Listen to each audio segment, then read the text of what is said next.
Okay, lesson 3, properties of chords, definitions. A chord of a circle is a segment whose endpoints are on the circle. The diameter of a circle is a chord that passes through the center. For the first theorem, we're going to say that in the circle or in congruent circles, two minor arcs are congruent if and only if their chords are congruent. So we're going to see this in example A.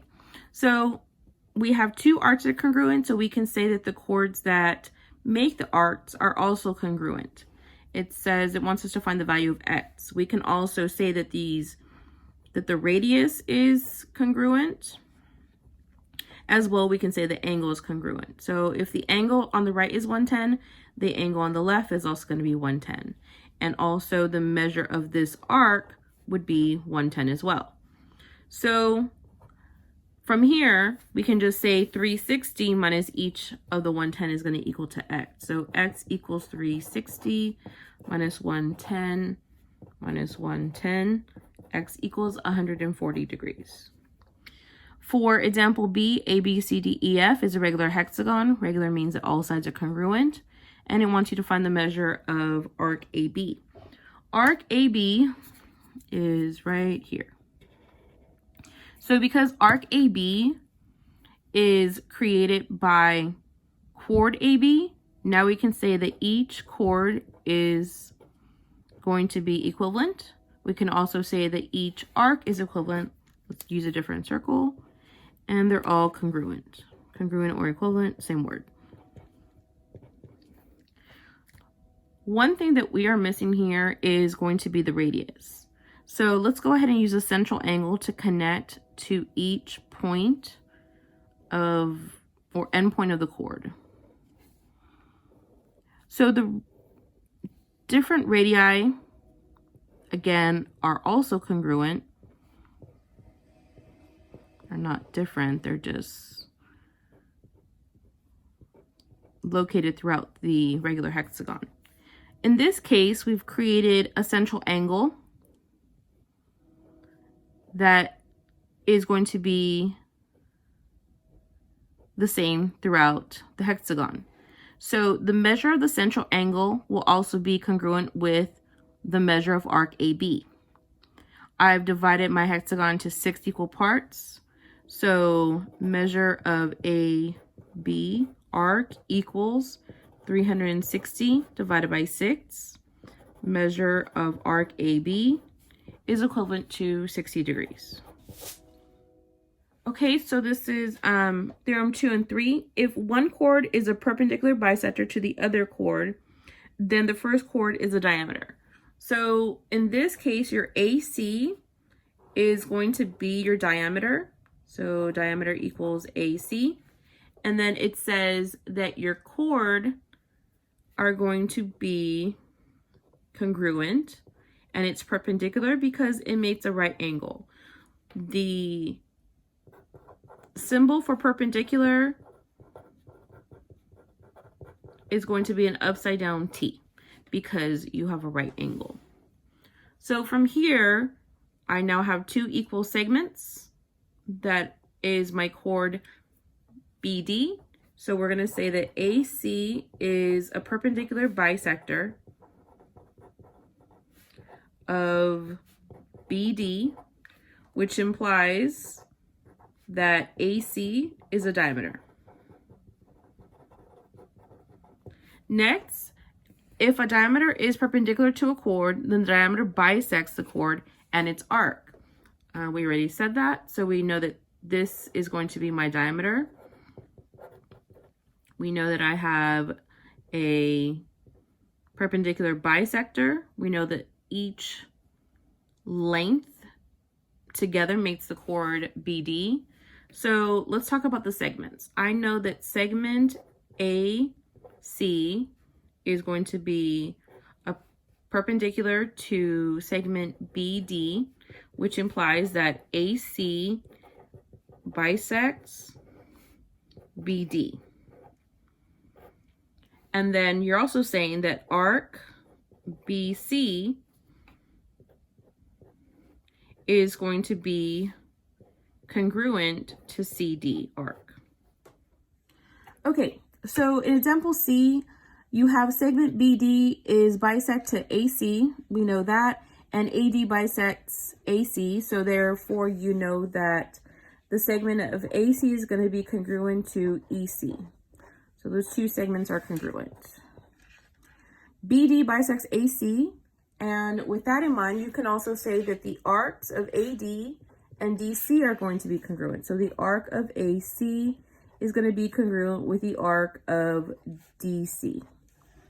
And you can also say that BD bisects ABC, which is this large arc. So now you can say that arc AB is congruent to arc BC. In this case, we also know that we have a semicircle, and we also know that BD is going to be the diameter, and half of BD is going to be the radius. A radius can go anywhere, so as long as it's from the center out, center out, center out. So let's look at our scenario. If the measure of arc AB is 130, what is DC, which is the same? So if this is 130 on the left, it's going to be 130 on the right. We said that the measure of the entire arc is going to be 180, so it's going to be 180 minus 130 is equal to arc DC. So that's 50 degrees for arc DC. If AC equals 8, and then we said AC, when it has a bisect, AC and EC will be congruent. That means that I have a 4 here and a 4 here. And it says that BD is 10. So if this whole thing is BD, that means that my radius is going to be 5. And this radius right here will also be 5. So it wants to know what OE is. So OE is this teeny tiny segment right here. So let's give OE a different color. OE is what we're looking for. Now remember, a radius is going to be from the middle of the circle, or the origin of the circle, all the way down to the edge of the circle. So if I say that this EC is 4, then I have OC as 5 because it's a radius. So let's take out our triangle. Excuse me, that's a 4 on the base, a 5 on the hypotenuse, and the height is what we're looking for. So we're going to call that A. So we're going to use Pythagorean theorem, A squared plus 4 squared equals 5 squared. So I have A squared plus 16 equals 25. I'm going to subtract 16 from both sides, and then I get 9 equals A squared. A equals 3.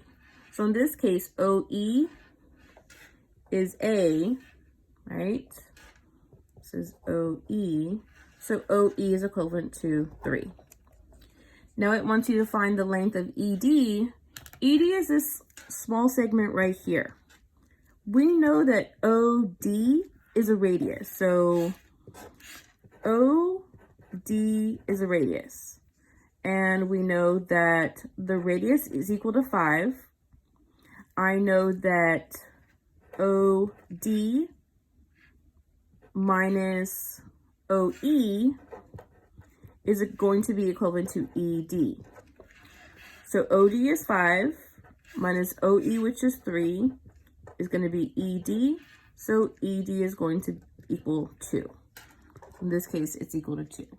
If the measure of AD equals 4x and the measure of AB, these are both arced, equals x plus 96, find BD. So let's mark these. AD is 4x. AB is x plus 96. We need to know that these two arcs are congruent. We know that they're the same. So we're going to have a hatch mark right here and a hatch mark right here. We need to find the arc length of BD. So BD is going to be this whole arc right here. So what's good about this is once we add these together, we can subtract it from 360 because that's the total degree measure of the circle. So first we need to find the value of x. So I have 4x equals x plus 96. When I simplify, I'm going to divide both sides by 3, and x is going to be equal to 32.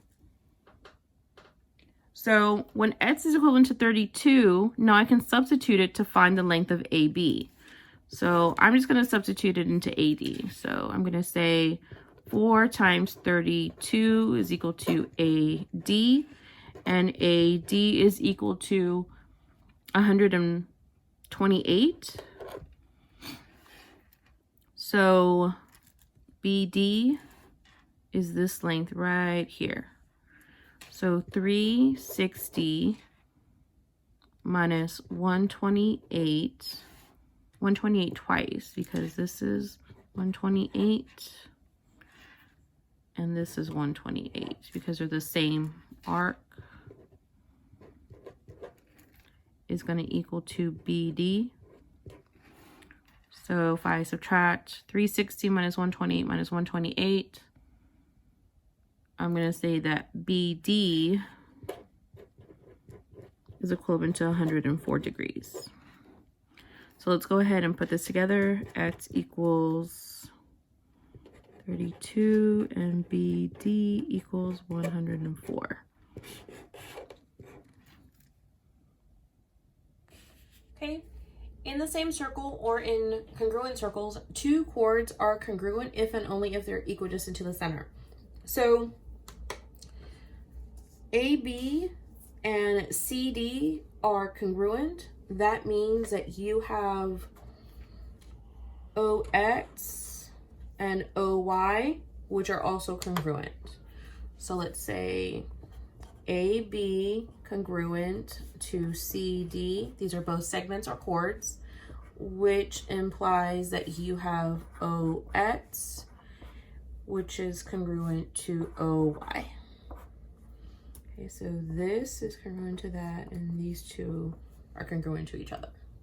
Now, if AB equals 12 and DC equals 12, so 12 and 12, OX equals 8, then find OY and the length of the radius. So anything that sticks out is going to be the radius that goes from the center to one of the arcs is going to be the radius. So let's just make these a triangle. So if AB is 12, you can now say if I have a bisector, I'm going to make this side 6 and that side 6. So when I take this triangle on its own, let's highlight it. So this is the triangle that I'm using. You're saying that you have an 8, a 6, and then you need to determine the hypotenuse. So 6 squared plus 8 squared equals C squared, and 36 plus 64, 100 equals C squared, so C equals 10. So now you can say that BO is a radius, and BO equals 10. So that is the length of your radius. Okay, if AB equals 16, so this is 16, and DC equals 16, because they're congruent, OX equals 5x minus 9, 5x minus 9, and OY is 2x. It says find the length of the radius. So we're going to use, this is a easier triangle to make. But first we need to solve for x. So you know that OX is congruent to OY, right? So 5x minus 9 equals 2x. You're going to solve for x. Let's see, minus 5x minus 5x Negative 9 equals negative 3x divided by negative 3. X equals 3. So let's just substitute. We know that OY equals 2x. 2 times 3 equals 6. That means this length right in here. Let's make a triangle.